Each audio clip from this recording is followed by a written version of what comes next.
Hello guys! Good morning! Flex ko lang yung aking bill paper na namumulan na. Tapos ito guys, ang kanyang mga iba pang bunga. Ayan, may malaki pa dito guys. Tapos ito guys, meron na naman tayong aanihin na papaya. Ayan, malalaki na tong papaya natin guys. Ayan. Ang hahaba, ang lalaki. Ayan guys. Nakikita niyo. Ayan, madami na sila.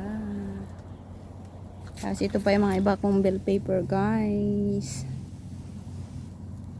At i-flex ko guys ang aking violet na cauliflower. Ayan yung isa.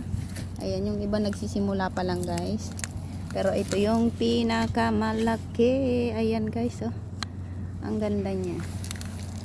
Tapos ito na guys yung aking lemon. Marami na siyang mga bulaklak. Ayan. Bumubuka na. Ang bango. Ayan guys. Kung makikita nyo yung kanyang mga bulaklak hanggang puno.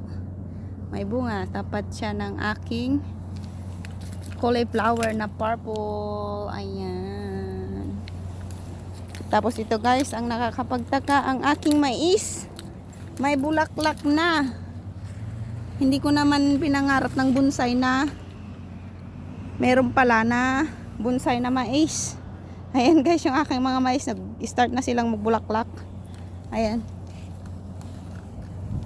Ayan lang guys, na-share ko lang ang aking mga tanim dito sa dulo.